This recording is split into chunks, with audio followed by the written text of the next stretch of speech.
안녕하세요，大家好，我是尼路。今天的10款游戏比较特别，评论数跟评价都偏高，但种种原因一定会让你不断的观望。希望这一次的介绍可以帮大家进一步的认识这些好游戏，又或者能够成为你下单购买的原动力。首先第一款人类游乐场，售价186台币，评价是超过14万篇的98%，压倒性好评。这款在亚洲市场很少有人玩，因为它没有关中，但是在工作坊里面找得到汉化包，所以不用担心。那么它是属于沙盒类型的模拟游戏，任何你想做的变态事情全部都办得到。例如引爆核弹、飞车撞人、开坦克车、自己造飞机，或者是无情机枪扫射，你能够在这里尽情的释放出内心深处隐藏已久的反社会人格。上述都还只占游戏不到10%的内容，它的精髓在于拥有庞大的 mod 数量，而且这些模组的功能性也极强，甚至有能够让整款游戏变成3D 模式的，基本上可以说是完全不一样的东西了。小缺点就是画面简陋，而且没有新手教学，可能会让部分的玩家被劝退。但是总体来说，算是一款非常解压的优秀小游戏。以原价购入的话，可能会有点小贵，只是它很常特价，建议等到3折以下再来购买。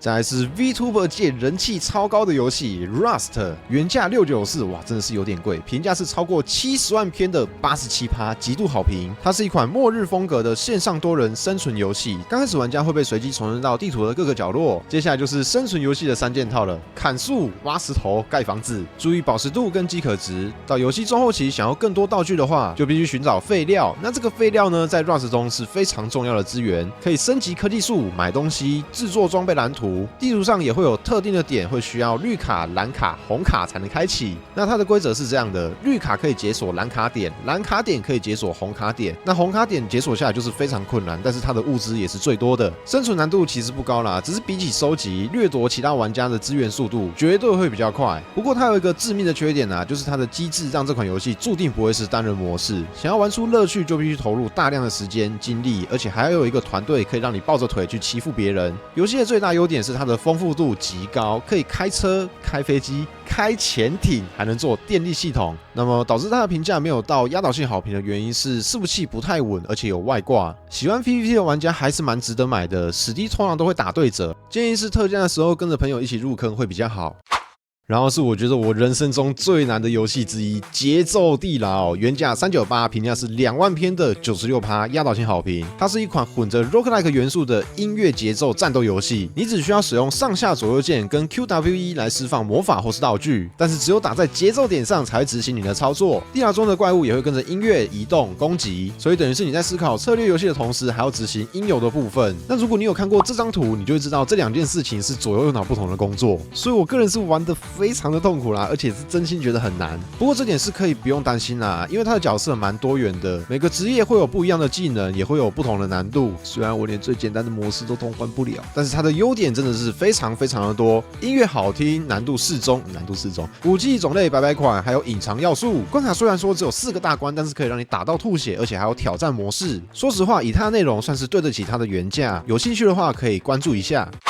再来是堡垒，原价268台币，Steam的评价是25000篇的95%，压倒性好评。故事围绕着玩家扮演的主角吉德，透过收集残缺的岩石碎片，重建堡垒，打造建筑。那建筑的部分有蛮多种类的，像是铁匠铺、军械库、神殿等等，主要用来造装备、强化、提升游戏难度。武器的部分有巨锤、鱼骨枪、长弓、连弩等等，共11种。而这些装备可以选择不同的技能，也可以做到各自的强化。对抗怪物时不能无脑应对。举例来说好了，巨锤在一阵乱敲的时候会造成很大的僵直，怪物也会有一些意想不到的技能，像是打破地面。剧情方面则是以突破第4面墙的互动方式，自由度、耐玩度非常高，玩家在游戏中所做的每个决定都会影响故事的走向，结局也会有所不同。虽然画面不怎么精致但是游戏的内容还蛮值得尝试看看。Doom 毁灭战士永恒，原价599台币 ，Steam 的评价是14万篇的91%，极度好评。它算是第5代的作品，不过你没有玩过前面的话没有关系。故事发生在被恶魔入侵的地球，数十亿人因此丧生。那我们的任务就是消灭恶魔，拯救幸存的人类。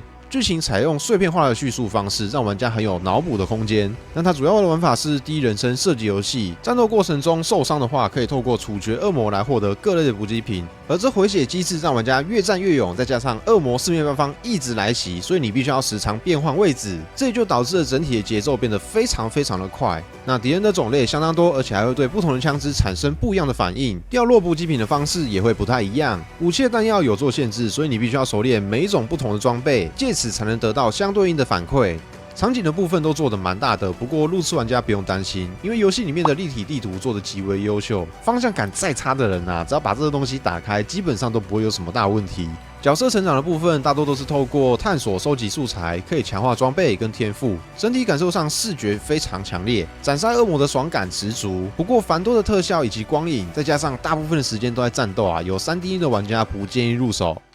挺进地牢原价268台币 ，Steam 的评价是62000篇的96%，压倒性好评。它是一款像素风格的弹幕 roguelike 射击游戏，特色是周遭的环境摆设大多都是可以互动的。举例来说，桌子可以掀翻当成掩体，火药桶也能推过去在人脸上引爆，自由度跟流畅度算是相当的高。不过这款真的算是远古级的 roguelike 游戏，每次你挂掉就要重新开始，在反复死亡的过程中，血量不会增加，攻击力也不会提升，唯一成长的就只有你的技术跟不断被消磨的耐心。游戏中的枪支种类高达200多把，除了普通的 AK47，也有一些奇葩武器，像是气球枪可以射出龙卷风，筒枪能够喷出一条鱼，甚至连绝命异次元的切割枪都有。再搭配上262种的主动、被动技能圣物，玩了300个小时，都还是对这个游戏保有新鲜感。最大的缺点就是因为不会成长啊，所以玩家如果自己不长进的话，永远玩不到终点。那它的史低是4折，而且经常达到这个价位，有兴趣的玩家可以先加入愿望清单，蹲蹲看。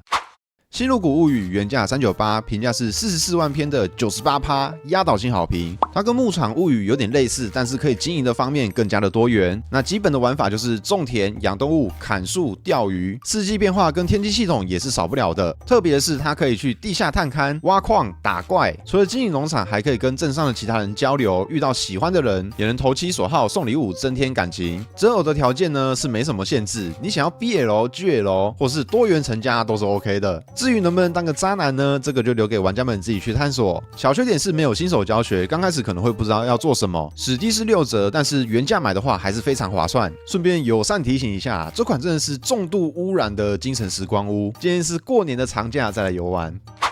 War Thunder， 战争雷霆，它是一款免费游戏 ，Steam 的评价是358000篇的78%，大多好评。那为什么评价这么低呢？因为它是线上多人战争游戏，而且收益跟维修费的平衡，公司为了要赚你的钱啊，所以把这方面做得非常的差。另一方面，官方要吸人民币的关系，所以历史上有一些国旗它是故意放错的。如果不在意以上这些条件的话，它还算是一款好游戏啊。游玩模式基本上有分为3种：街机娱乐、历史性能、全真模拟。街机娱乐就是新手入门啊，游玩中会出现圆圈标示，玩家只需要把准心瞄准圆圈，就有高几率的成功攻击。胜败判定由击破敌方任务目标的数量来取胜。历史性能模式会有弹药的限制，游玩过程中需要补充炮弹，更着重操作的技巧。最后全真模拟模式就是最困难的模式，只能使用座舱内的第一视角，仪表板也是以实际的情况做转动。飞机没有辅助系统，所以玩家必须非常熟悉这些设定跟操作。如果不能接受我前面讲的那些缺点呢，那这个游戏体验看看，维修费不够的时候就可以退坑了。边缘世界原价529台币，评价是127000篇的98%，压倒性好评。它是一款基地建设题材的沙盒游戏，自由度非常的高。游戏刚开始可以操控3位小人，那他们的属性跟玩家一开始的初始点都是随机的。你有可能配到性能很强的工程师，也有可能配到一个什么都不会的公主。环境的种类很多，像是温带森林、容易疾病感染的热带雨林，或者是寒风刺骨的寒带冰原，这些基本上跟你的存活率都有密切的相关。这款的特色在于，你不要看它画面这么简陋哦，它走的是一个极度符合现实世界的设计啊。每个角色有属于自己的背景故事，也有不同的喜好、个性，照顾好他们的心态非常重要。像是如果你纵火犯没有顾好的话，他就会直接把你家烧了。如果他们的手断了，也会降低工作效率。买义肢的话，可以帮他们修复。那假如是内脏被破坏的话，也可以从俘虏身上移植器官。游戏中还有部落系统，可以提升好感度进行结盟。当然也可以攻击敌营、抢夺资源，各式各样的细节都很到位。如果你用原价去购买的话，也不会说你亏。